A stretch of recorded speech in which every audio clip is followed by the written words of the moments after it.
அஸ்ஸலாமு அலைக்கும். Welcome to Umma's kitchen. இன்றைக்கி நாங்கள் பேரிச்சம்பழத்தை மட்டுமே வச்சு சூப்பராக ஒரு ஹெல்த்தியான ஸ்வீட் எப்படி செய்கிறோன்னு சொல்லி தான் பார்க்க போகிறோம். இதுக்கு நாங்கள் சீனி அல்லது மைதா, கோதுமை அது போல் எந்த விதமான மாவோ சீனியோ எதுவுமே சேர்த்தலை. தனியான பேரிச்சம்பழம் அதோட நட்ஸ் ரெண்டும் சேர்த்து தான் இந்த ஸ்வீட் செய்கிறது. வீட்டில் பேரிச்சம்பழம் இருந்தால் நீங்களும் கட்டாயம் ட்ரை பண்ணி பாருங்கள். இந்த ஸ்வீட் செய்கிறதுக்காக வேண்டி நான் கொஞ்சம் நட்ஸ் எடுத்துக்கொண்டேன். இதில் சன்ஃப்ளவர் சீட்ஸ், அதாவது சூரியகாந்தி பூலிருந்து வர விதை, அதோட பூசணிக்காய் விதை, எள்ளு, அது போல் ஒரு சில நட்ஸ்கள் சேர்த்திருக்குது. இதுகளை நல்லா வறுத்து எடுத்துக்கொள்ள வேணும். பாருங்கள், சட்டி நல்லா சூடாக இருக்குது. இந்த டைமில் நான் சட்டியில் போட்டதால் இப்போவே இதில் உள்ள சின்ன சின்ன நட்ஸ்கள் எல்லாம் நல்லா ரோஸ்ட் ஆகி வெடிக்க ஸ்டார்ட் ஆகிருச்சு. இது மாதிரி இதை ஒரு 1 to 2 மினிட்ஸ் நாங்கள் நல்லா வறுத்து எடுத்துக்கொண்டால் போதும்.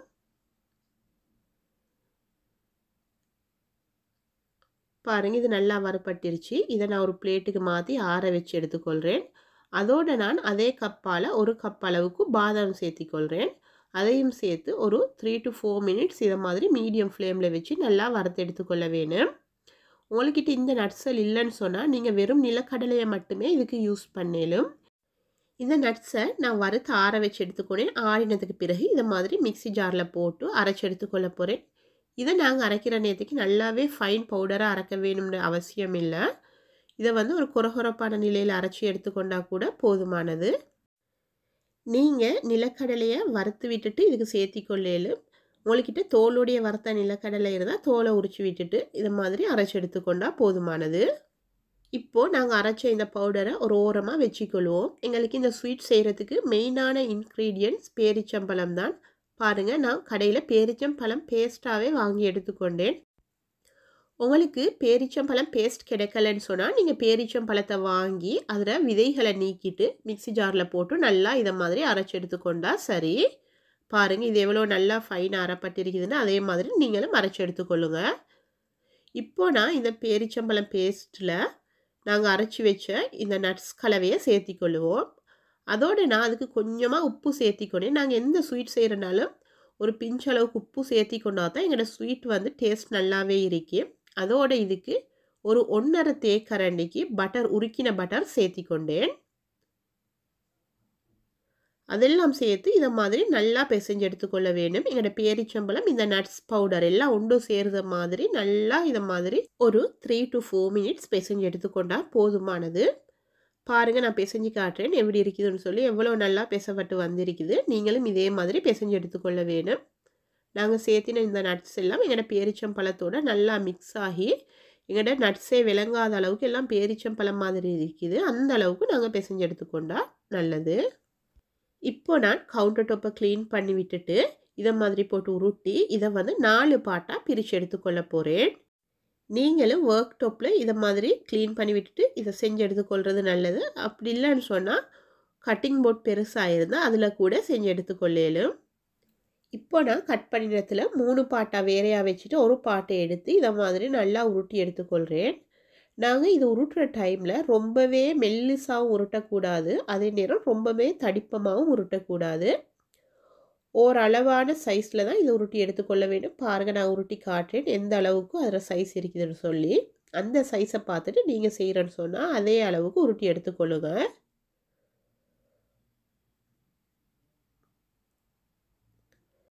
பாருங்கள், இந்த அளவுக்கு தடிப்பமாக நான் உருட்டி எடுத்துக்கொள்கிறேன். நீளமும் இதை விட அதிக அளவான நீளத்துக்கு நாங்கள் உருட்டக்கூடாது. ரொம்பவே நீளத்துக்கு உருட்டினா அது நல்லாவே மெல்லிசாக போயிடும். அதால் ரொம்பவே நீளமாக அதே நேரம் ரொம்பவே தடிப்பமாக நாங்கள் உருட்டக்கூடாது. பாருங்கள், இதை மாதிரி நான் 4 பார்ட்டையும் உருட்டி எடுத்துக்கொண்டேன். ஸோ இதில் அடுத்த ஸ்டெப் என்னன்னு சொல்லி பார்த்தா, நாங்கள் இதை மாதிரி ஒரு கம்போ அல்லது குச்சி ஒன்று எடுத்துக்கொள்ள வேணும்.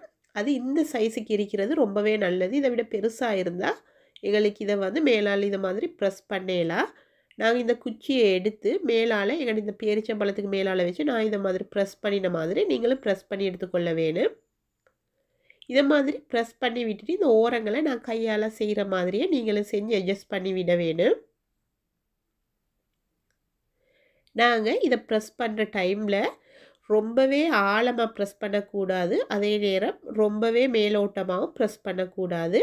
பாருங்கள் ஓரளவுக்கு நான் எப்படி ப்ரெஸ் பண்ணி எடுத்திருக்கிறேனோ அதை மாதிரி ப்ரெஸ் பண்ணிக்கொள்ள வேணும். நாங்கள் ப்ரெஸ் பண்ணுற டைமில் நடுவில் இதை மாதிரி ஒரு குழி ஒன்று வர மாதிரி பார்த்துக்கொள்ள வேணும்.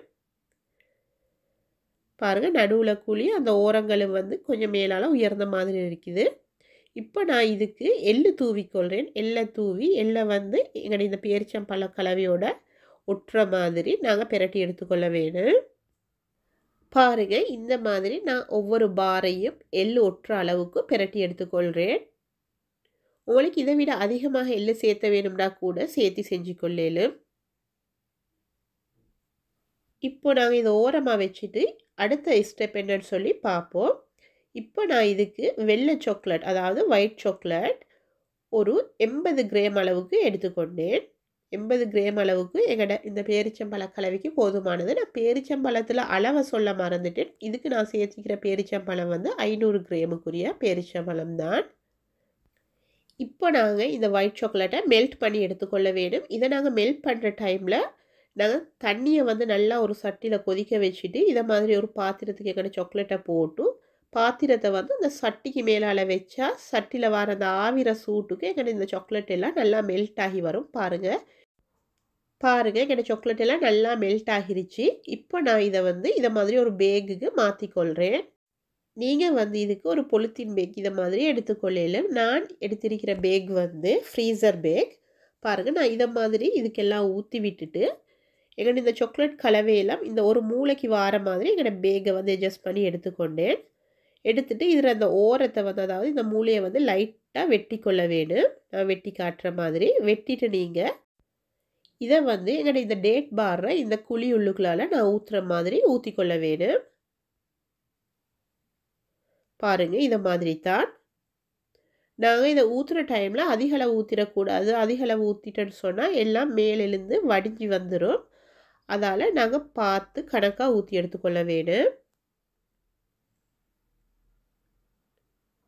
அதே நேரம் ரொம்பவே குறைவாகவும் ஊற்றக்கூடாது. ரொம்பவே குறைவாக ஊற்றினாலும் அந்த குழிகள் வெளியில் விளங்குற மாதிரி இருக்கும், பார்க்குறதுக்கு அழகாக இருக்காது. இப்போ நாங்கள் இதை ஒரு டூத் பிக்ஸ் எடுத்து லெவல் பண்ணி விட வேணும். சில இடங்களில் கொஞ்சம் அதிகமாக இருக்கிற மாதிரி இருக்குது, சில இடங்களில் குறைவாக இருக்கிற மாதிரி இருக்குது. நாங்கள் இந்த டூத் பிக்ஸால் அதை லெவல் பண்ணி விட்டால் ஓரளவுக்கு எங்களுக்கு இதை வந்து ஒரே அளவுக்கு, அதாவது ஒரே மட்டமாக இந்த சாக்லேட் எல்லாம் கொண்டு வரையலும். அதால் நாங்கள் இதை மாதிரி அட்ஜஸ்ட் பண்ணி எடுத்துக்கொள்ள வேணும். இப்போ நான் குக்கிங்க்கு யூஸ் பண்ணுற மில்க் சாக்லேட்டையும் இதை மாதிரி மெல்ட் பண்ணி எடுத்துக்கொண்டேன். நான் ஆல்ரெடி ஒயிட் சாக்லேட் எப்படி மெல்ட் பண்ணினேனோ அதே மெத்தடில் தான் இதையும் மெல்ட் பண்ணி எடுத்துக்கொண்டேன். அதையும் இதை மாதிரி ஒரு பேக்கில் ஊற்றி நான் எப்படி இதுக்கு மேலால் ஊற்றுறேனோ அதே மாதிரி நீங்களும் ஊற்றி எடுத்துக்கொள்ளுங்க. நாங்கள் இந்த சாக்லேட் 40 கிராம் அளவுக்கு எடுத்துக்கொண்டால் போதுமானது. அதிக அளவாக எடுத்தால் அது மிஞ்சி வீணாக போயிடும். அதால் நீங்களும் கணக்காக பார்த்து எடுத்துக்கொள்ளுங்க. 40 கிராம் அளவுக்கு சாக்லேட் எடுத்துக்கொண்டால் 500 கிராம் டேட்டுக்கு கணக்காயிருக்கு. நாங்கள் மில்க் சாக்லேட் எல்லாம் இதை மாதிரி மேலால் ஊற்றினதுக்கு பிறகு என்னோட சாக்லேட் வந்து கட்டியாகிறதுக்கு முன்னாடி ஒரு டூத் பிக்ஸ் எடுத்து நான் இந்த மாதிரி இழுக்கிற மாதிரி நீங்களும் மேலால் இது மாதிரி கோடு மாதிரி இழுத்து விட்டால் நல்ல ஒரு டிசைனோட க்ரியேட் ஆகி வரும். பாருங்கள் பார்க்குறதுக்கு ரொம்பவே அழகாக இருக்குது. அதே நேரம் சாப்பிட்ற டைம்லேயும் டேஸ்ட் ரொம்பவே நல்லா இருக்கு. இதை மாதிரி நாங்கள் எல்லாத்துக்கும் டூத் பிக்கை வச்சு இப்படி இழுத்து விட்டால் சரி. அதுக்கு பிறகு இந்த சாக்லேட் எல்லாம் கட்டியாகிறதுக்கு கொஞ்சம் டைம் எடுக்கும். அதுக்காக வேண்டி இதை நாங்கள் ஒரு 1/2 ஹவர்லேருந்து 1 ஹவர் வரைக்கும் ஃப்ரிட்ஜில் வச்சு எடுத்துக்கொள்ள வேணும்.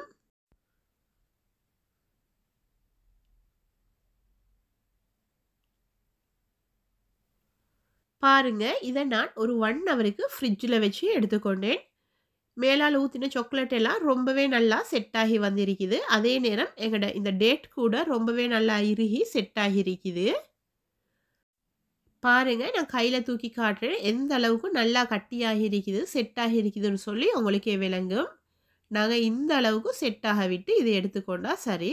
அப்போ தான் வெட்டுற டைமுக்கும் நல்லா துண்டு துண்டாக வெட்டிப்பட்டு வரும். சாக்லேட் பேரிச்சம்பழம் ரெண்டுமே நல்லா இறுகி செட் ஆகாமல் இருந்தால் நாங்கள் இதை மாதிரி வெட்டுற டைமில் இந்த அளவுக்கு பர்ஃபெக்டாக வெட்டிப்பட்டு வராது. இப்போ நாங்கள் இதை துண்டுகளாக இதை மாதிரி வெட்டி எடுத்துக்கொள்ள வேணும். பாருங்க, இத ரொம்பவே நீளமாவும் இல்லாம, ரொம்பவே கட்டையாவும் இல்லாம, ஓரளவான துண்டுகளா நான் வெட்டி எடுத்துக்கொள்றேன்.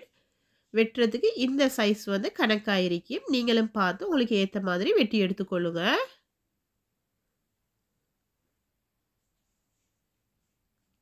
நான் வெட்டுற டைம்ல எல்லா துண்டுகளையும் கிட்டத்தட்ட ஓரளவான சைஸ்களா வாரதுக்கு, அதாவது ஒரே அளவா வார மாதிரி வெட்டி எடுத்துக்கொள்றேன்.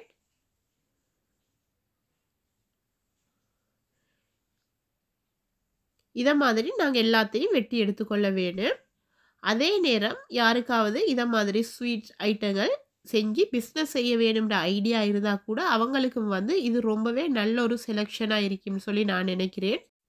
எங்களுக்கு வந்து டேட், அதே நேரம் சாக்லேட் எல்லாம் ரொம்பவே ஈஸியா கிடைக்கக்கூடிய ஒன்று தான். அதால வந்து நாங்க இந்த பிசினஸ் ஆரம்பிச்சா, எங்களுக்கு இதுல இருந்து நல்ல ஆதாயம் எடுத்துக்கொள்ளேலும். அதே நேரம் நெறைய பேர் இத விரும்பி வாங்கக்கூடியவங்களாவும் இருப்பாங்க. ஏன்னு சொன்னா, இது ஒரு ஹெல்த்தியான செலக்ஷனா இருக்கும். டேட், நட்ஸ் அதே நேரம் நாங்க சாக்லேட்டும் சேர்த்திக்கிறதால, சின்ன புள்ளைகள் கூட இத விரும்பி சாப்பிடுவாங்க. அதே நேரம் இது செய்றதுக்குரிய நேரமும் ரொம்பவே குறைவா தான் எடுக்கும். அதே நேரம் எங்களுக்கு குறைந்த வேலை தான் இதுல இருக்கும். நாங்க இந்த ஸ்வீட்ட செய்றதுக்கு, பொருள் வாங்குறதுக்குரிய செலவு போக, எங்களுக்கு ஒரு அமௌண்ட் ஆதாயமா ஃபிக்ஸ் பண்ணி, நாங்க இந்த பிசினஸ் ஆரம்பிச்சா, இதிலிருந்து ரொம்பவே அதிகளவான லாபத்த எங்களுக்கு ஈட்டக்கூடியதா இருக்கும். உங்களுக்கு அத மாதிரி ஐடியா இருந்தா, நீங்களும் ட்ரை பண்ணி பார்க்கலாம். பாருங்க, நாங்க இத ஒவ்வொரு பீஸா தனித்தனியா இத மாதிரி செப்பரேட் பண்ணி கூட அட்ராக்டிவா எங்களுக்கு இத சேவ் பண்ணேலும். பார்க்குறதுக்கும் ரொம்பவே அழகா இருக்கும். அதே நேரம் எங்கள்ட்ட வாங்கக்கூடியவங்கள கவரக்கூடியதா கூட இது இருக்கு. வீட்டுக்கு விசிட்டர்ஸ் வரண்டா கூட ரொம்பவே விரும்பி சாப்பிடுவாங்க. அதே நேரம் பார்க்குறதுக்கும் ரொம்பவே அழகா இருக்கு. இந்த ஸ்வீட்ட நாங்க வெளியில வச்சும் யூஸ் பண்ணலும், ஃப்ரிட்ஜ்ல வச்சும் யூஸ் பண்ணலும். வெளியில வச்சா கூட 1 மந்த் வரைக்கும் எதுவுமே ஆகாது. அதே நேரம் ஃப்ரிட்ஜ்ல வச்சா 2 மந்த்துக்கு அதிகமாகவே எங்களுக்கு இத ஃப்ரிட்ஜ்ல வச்சு யூஸ் பண்ணலும். ஆனா 1 மந்த்துக்கோ, 2 மந்த்துக்கோ இது இருக்காது. நாங்க செஞ்சு ஒரு 2, 3 டேஸ்லயே இது காலியாகிரும். எங்களுக்கு பிசினஸ் செய்யணும்ன்ற ஐடியா இருந்தா, இத மாதிரி ஒரு பாக்ஸ்ல ஒரு குறிப்பிட்ட எண்ணிக்கை அளவுக்கு போட்டு, பாக்ஸுக்குரிய பிரைஸ ஃபிக்ஸ் பண்ணி எங்களுக்கு பிசினஸ் செஞ்சு கொள்ளலும். அப்படி இல்லன்னு சொன்னா, ஒரு பீஸுக்குரிய பிரைஸ ஃபிக்ஸ் பண்ணி கூட, ஒரு பீஸுக்கு இவ்வளோ விலைன்னு சொல்லி ஃபிக்ஸ் பண்ணி, எங்களுக்கு பிசினஸ ஆரம்பிச்சு கொள்ளலும். நீங்க ஸ்வீட் பெக் பண்றதுக்குரிய பாக்ஸஸ் எல்லாம் வந்து, இத விட அட்ராக்டிவா கூட உங்களுக்கு வாங்கி எடுத்து, ஸ்வீட்ட பெக் பண்ணி எடுத்துக்கொள்ளலும். நெறைய விதவிதமான பாக்ஸஸ் ஆன்லைன்ல அவைலபிளா இருக்குது. உங்களோட பட்ஜெட்டுக்கு ஏத்த மாதிரி பார்த்து, நீங்க உங்களோட பெக்கிங்க அமைச்சு கொள்ளலும். உங்களுக்கு இந்த வீடியோ யூஸ்ஃபுல்லா இருந்தா, மறக்காம லைக் பண்ணி சப்ஸ்கிரைப் பண்ணிக்கொள்ளுங்க. அப்பதான் நான் போடுற வீடியோக்கள் எல்லாம் உங்களுக்கு நோட்டிஃபிகேஷனா வரும். அஸ்ஸலாமு அலைக்கும்.